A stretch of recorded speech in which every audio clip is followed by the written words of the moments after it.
అంటే వీళ్ళు కావాలని ఒక కుట్ర. ఈ కుట్ర ఏంటో తెలుసా అండి? హరిహర వీరమల్లు డిస్ట్రిబ్యూషన్ గొడవ. అంటే థియేటర్లు మా చేతుల్లో ఉన్నాయి.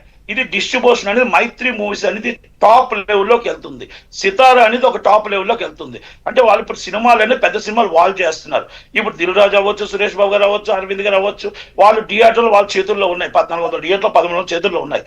వాళ్ళు ఏంటంటే ఇప్పుడు డిస్ట్రిబ్యూషన్ కోసం అవతల కాసి అక్కడ బడ్జెట్ హెవీ అయ్యింది. ఆ డిస్ట్రిబ్యూషన్ కోసం మాకు తెలిసిన ఇండస్ట్రీ బాగోట ఏంటంటే ఆ డిస్ట్రిబ్యూషన్ హరిహర వీరమల్లో తీసుకోవడం కోసం, తగ్గించి తీసుకోవడం కోసం ఇది డ్రామా ఆడారు అనేది. ఇది మైత్రి వాళ్ళు ఏంటంటే పవన్ కళ్యాణ్ గారు పాప ఆ సినిమాని నష్టమైనా ఆ నిర్మాతకి ఇబ్బంది కలగకూడదని, ఆ సినిమాని ఎలా బయట వేయాలి, బడ్జెట్ ఎక్కువ పెరిగిందని ఒక ఆలోచనతో ఆయన పాపం మైత్రి వాళ్ళకో లేకపోతే సితార వాళ్ళకి ఏదో మాట్లాడి పాపం ఏదో హెల్ప్ చేయమని ఆయన అడుగుతున్న మాటలో ఇది వాస్తవం. కానీ ఇక్కడ గేమ్ ఆడారు.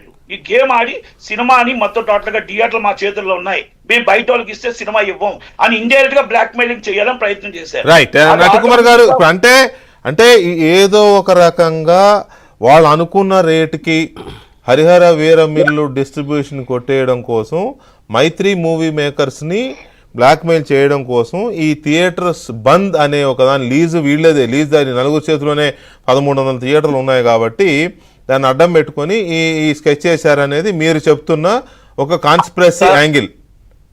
100% నేను ధైర్యంగా చెప్పగలిగాను, చాలా మంది చెప్పలేరు. 100% ఇది వాస్తవం. రెండోది